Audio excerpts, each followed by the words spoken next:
ஆண்டவராகிய இயேசு கிறிஸ்துவ நாமத்தில் இந்த காலை வேளையில் உங்கள் அனைவரையும் வாழ்த்துக்கிறேன். தேவஜனமே, இன்னைக்கு கர்த்தர் நம்மளோட பேசக்கூடிய தலைப்பு வேலையில் தொழிலில் நம்ம ஞானத்தை பெறுவது எப்படி. இன்னைக்கு உலகத்தில் எல்லாருக்குமே ஆசை வேலையில் ஒரு பெரிய இடத்துல வரணும், வேலையில் ப்ரமோஷன் கிடைக்கணும்.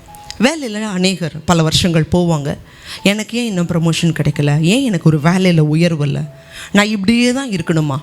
தொழில்களில் அநேக போட்டி சமாளிக்க முடியல. இதற்கான ஞானத்தை நம்ம பெறுவது எப்படி வாசிக்கலாம். நீதிமொழிகளின் புஸ்தகம் 2வது அதிகாரம் 6வது 7வது வசனம். கர்த்தர் ஞானத்தை தருகிறார், அவர் வாயினின்று அறிவும் புத்தியும் வரும். அவர் நீதிமான்களுக்கென்று மெய் ஞானத்தை வைத்திருக்கிறார். உத்தமமாய் நடக்கிறவர்களுக்கு அவர் கேடகமாய் இருக்கிறார். கர்த்தர் ஞானத்தை நமக்கு தருகிறார். இந்த உலகத்தில் ஞானம் அப்படிங்கிறது ஒரு மனுஷனுடைய சுய பலனில் இல்லை, தேவனே நமக்கு ஞானத்தை கொடுக்கணும். தேவன் நமக்கு ஞானத்தை கொடுக்காவிட்டால் இயற்கையாக நம்ம பெறுவது அரிது. இயற்கையாகவே இந்த உலகத்தில் ஒரு மனுஷன் ஞானத்தோடு தான் பிறக்கிறான். ஆனால் அந்த ஞானம் போதுமானதானா? இல்லை. எல்லா பிரச்சனைகளையும் அல்லது அவன் அடுத்த கட்டத்துக்கு போகிறதுக்கு இன்னும் அதிகப்படியான ஞானம் தேவை. இதை கர்த்தர் தான் கொடுக்கிறார்னு வேத வசனத்தில் நம்ம பார்க்குறோம். இந்த பகுதியில் வாச்சோம், கர்த்தர் நீதிமான்களுக்கென்று மெய் ஞானத்தை வைத்திருக்கிறார். உத்தமமாக நடக்கிறவங்களுக்கு அவரே கேடகமாக இருக்கிறார். இன்றைக்கி நீங்கள் ஆண்டவருடைய பிள்ளைகள் தான். வேலையில் தொழிலில் நம்ம ஆசீர்வாதத்தை பெறுவது எப்படி, நம்ம குடும்பத்தை நடத்துறதுக்கு இன்றைக்கி ஞானம் தேவை. வேலையில் செய்வதற்கு, அதில் உயர்வதற்கு ஞானம் தேவை. இன்றைக்கி அரசாங்கம் ஞானவான்களோ தேடுது. அதே போல் எல்லா கம்பெனிகளும் தங்ககிட்ட வேலை செய்கிற ஒர்க்கர்ஸ் நல்ல ஞானமாக இருக்கணும்னு எதிர்பார்க்குறாங்க. பெரிய பெரிய கம்பெனிகளும் அப்படி தான் பெரிய பெரிய ஞானவான்களை தேடுறாங்க. ஒரு சின்ன எளிய மனிதனுடைய தரித்திரம் மாறுவதில் இருந்து, ஒரு குடும்பத்தோட வறுமை மாறுறதுலேருந்து, ஒரு தேசத்துடைய பொருளாதாரம் ஆனாலும் சரி, அண்டை நாடுகளுடைய வரக்கூடிய பிரச்சனைகள்லாம் இருந்தாலும் சரி, 2 மாநிலங்கள் 2 தேசங்கள், உள்நாட்டு பிரச்சனை வெளிநாட்டு பிரச்சனை, எல்லா பிரச்சனையும் தீர்க்கிறதுக்கு இன்றைக்கி நமக்கு ஞானம் தேவை.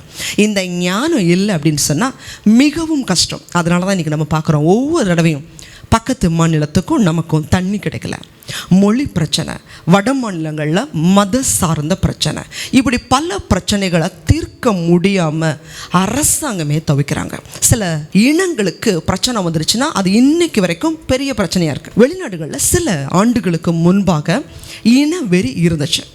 வெள்ளை நிறத்தவர்களுக்கும் கருப்பு இனத்தவர்களுக்கும் இன்னைக்கு வரைக்கும் பாகுபாடுகள் இருக்க தான் செய்யுது. இன்னைக்கு வரைக்கும் அதை பல நாடுகளில் தீர்க்க முடியல. இதனால் பல ஆயிரக்கணக்கான பேர், பல லட்சக்கணக்கான பேர் சாகு தான் செஞ்சாங்க. தேவஜனமே, இந்த ஞானத்தை நம்ம தேவன்கிட்ட தான் கேட்டு பெற்றுக்கொள்ளணும். எளிமையாய் விளங்கி கொள்வதற்காக கிராமங்களில் கேள்விப்படுகிற ஒரு பழங்கால கதையை நான் சொல்லுகிறேன். ஒரு ஏழை தரித்திர மனுஷன் வாழ்ந்தானா. அந்த மனுஷன் வாலிபன் நாட்களில் அவங்க தகப்பன் குடும்பத்துடைய வறுமை, வியாதிக்கு செலவு பண்ணுறதற்கு காசு இல்லை. அந்த தகப்பனார் மரித்து போனார். அதற்கு பிறகு அவன் வேலைக்காக அலைந்து திரிந்தான். அதற்கு பிறகு ஆண்டவராக இயேசு கிறிஸ்து அவன் கேள்விப்பட்டு அவன் ரட்சிக்கப்பட்டான். அதற்கு பிறகு அந்த தேசத்தில் ஒரு பிரச்சனை இருந்துச்சு. எல்லா ஜனங்களும் வறுமையின் நிமித்தமாக அந்த கிராமத்தில் ஒரு பெரிய ஜமீன்தார் வாழ்ந்தார்.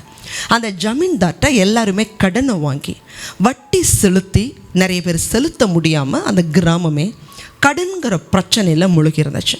இவனும் ஒவ்வொரு நாளும் ஜெபிக்கிறான், ஆண்டவரே நானும் இந்த ஜமீன்தார்ட்ட கடன் வாங்கி கஷ்டப்படக்கூடாது, ஆனாலும் வேறு வழி இல்லை, நம்ம ஒரு சின்னதாக ஒரு வேலைக்கு போகிறதாக இருந்தால் கூட காசு வேணுமே.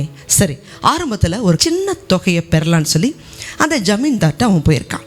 அப்படி போகும்போது நிறைய பேர் வரிசையில் நின்று ஒரு வரிசை வட்டி கட்டி கொண்டிருக்கிறாங்க, இன்னொரு வரிசை தவணை சொல்வதற்காக அடுத்த மாதம் தரேன்யா அப்படின்னு தவணை சொல்வதற்காக ஒரு வரிசை நின்று கொண்டு இருந்தாங்களாம்.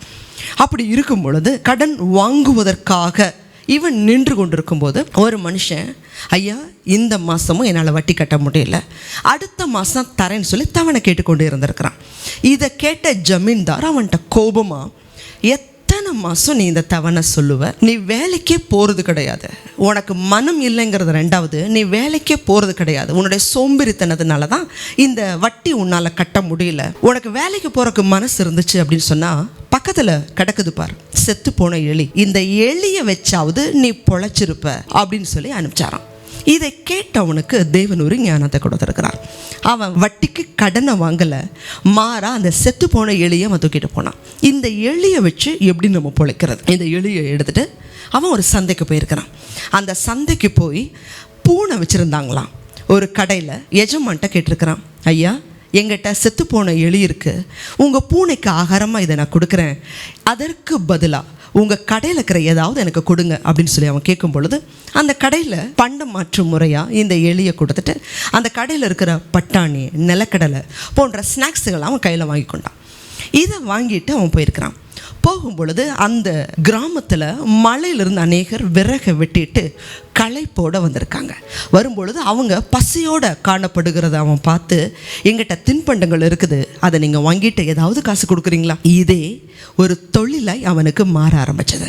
தினமும் போய் அவன் ஸ்நாக்ஸ் வாங்குறது, அவங்களுக்கு கொடுக்கறது, காசை வாங்கி கொள்கிறது. அதற்கு பிறகு அதே இடத்துல அவன் கடை போட ஆரம்பிக்கிறான். அதற்கு பிறகு அவனுடைய வியாபாரம், அநேகர் மலையிலிருந்து வந்து களைப்போடு வருகிறதுனால அவன்கிட்ட இந்த தின்பண்டத்தை போட்டி போட்டு வாங்க ஆரம்பிக்கிறாங்க. அவனுடைய வியாபாரம் விருத்தி ஆகுது.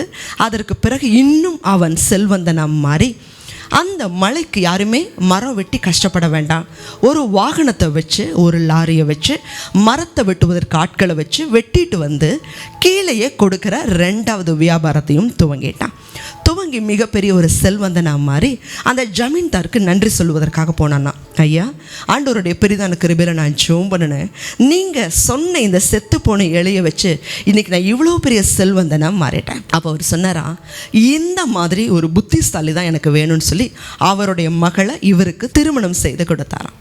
தேவஜனமே, நீங்கள் நினைக்கலாம், வேலையில் எனக்கு எங்கள் மாமனார் உதவி செய்யலை, எங்கள் மச்சினை உதவி செய்யலை, அல்லது எங்கள் அண்ணன் உதவி செய்யலை, எங்கள் அப்பா அம்மா சொத்தை எனக்கு மட்டும் கம்மியாக கொடுத்துட்டாங்க, இப்படி பல காரியங்கள் நிமித்தமாக மற்ற மனுஷங்களை நொந்துக்கிட்டு அங்கலாச்சிக்கிட்டு இருக்கலாம். தேவஜனமே, கர்த்தர் ஞானத்தை தருகிறார். யாருக்கு? ஒரு ஏழையாக இருந்தாலும் சரி, தரித்திரனாக இருந்தாலும் சரி, அவர்களுக்கு ஞானத்தை கொடுக்க முடியும். வேதாகமத்தில் பார்க்குறோமே, யோசேப்பு ஆண்டவர் கொடுத்த ஞானத்தினால எகிப்தில் மிகப்பெரிய ஒரு உயரிய நிலையை அடைந்தார். தானியேலும் அப்படிதான். ஒன்றும் இல்லை, இன்றைக்கி அமெரிக்க தேசத்துடைய வரலாறு நம்ம எடுத்து பார்க்கும்போது, அமெரிக்க தேசத்துடைய முதல் ஜனாதிபதி ஆபிரகாம் லிங்கன். இவருடைய வாழ்க்கையை பார்க்கும் பொழுது ஏழ்மையாக ஒரு மரம் வெட்டி பிழைக்கக்கூடிய ஒரு ஏழை குடும்பம். அந்த குடும்பத்தில் அவங்க பாட்டி மறிக்கும் பொழுது ஒரு வேதாகமத்தை கொடுத்துட்டு மறித்து போனாங்க. அந்த வேதாகமத்தை கொண்டு வாசித்து ஜெபித்து பக்தியாக இருந்த அவரைத்தான், ஒரு ஏழை மனுஷன்தான் அமெரிக்க தேசத்துடைய முதல் பிரசிடெண்ட்டாக தேவன் உயர்த்தினார். அவருடைய நாட்களில் அமெரிக்க தேசம் மிகவும் ஞானமாக இருந்துச்சா, மிகவும் செழிப்பாக இருந்ததா இன்னைக்கும் வரலாறு சொல்லுது. அவரும் மாத்திரமல்ல, ஐசன் ஓவர் அவரும் மிகப்பெரிய ஒரு பிரசிடெண்ட். அவங்க எல்லாருமே தேவன்ட்ட ஆலோசனை கேட்டு நடத்தினதுனால அவங்க காலகட்டங்கள் அமெரிக்க தேசம் மிகவும் பலமாகவும் செழிப்பாகவும் இருந்துச்சா. தேவஜனமே, வரலாறும் இதைத்தான் சொல்லுகிறது. வேலையில் உங்களுக்கு ஞானம் வேணுமா? தொழிலில் ஞானம் வேணுமா? ஆண்டவரோட சமூகத்தில் கேளுங்க. கர்த்தருக்கு பயப்படுதலே ஞானத்துடைய ஆரம்பம். தேவன் நீதிமான்களுக்கென்று மெய்ஞானத்தை வைத்திருக்கிறார். ஆண்டவர்கிட்ட கேளுங்க, நிச்சயமாகவே தேவன் அவருடைய ஞானத்தை கொடுத்து நடத்துவார். ஜெபிக்கலாம். அதிகமாக நேசிக்கிறீங்களா அன்புள்ள ஆண்டவரே? இன்னைக்கு அநேகர் வேலையில் எனக்கு ப்ரமோஷன் கிடைக்கல, வேலையில் உயர்வு கிடைக்கல, தொழிலில் எனக்கு ஒரு ஆசீர்வாதத்தை நான் பார்க்க முடியலன்னு சொல்லி மற்ற மனுஷங்களை நாங்கள் நொந்து கொண்டு இருந்தால் இன்றைக்கி எங்களோட தான் தேவன் பேசுகிறேங்கப்பா. ஞானத்தையும் அறிவையும் கொடுக்கிறவர் நீங்கள் தான் சுவாமி. ஒருவன் ஞானத்தில் குறைவுள்ளவனாக இருந்தால் ஒருவனையும் கடிந்து கொள்ளாதவரும் யாவருக்கும் சம்பூர்ணமாய் கொடுக்கிறவருமாகிய எங்கிட்ட கேளுங்க, நான் சம்பூர்ணமாக தரேன்னு சொன்னீங்களே. யாரெல்லாம் எனக்கு ஒரு ஆசீர்வாதத்தை கொடுங்க, ஞானத்தை கொடுங்கன்னு சொல்லி கேட்குறாங்களோ, சம்பூர்ணமாய் கொடுத்து பிள்ளைகளை அவங்களுடைய வேலைகளில் தொழில்களில் உயர்த்தி வைத்து ஆசீர்வாதிங்க. இயேசு கிறிஸ்துவின் மூலமாய் வேண்டிக் கொள்கிறோம் நல்ல பிதாவே. God bless you.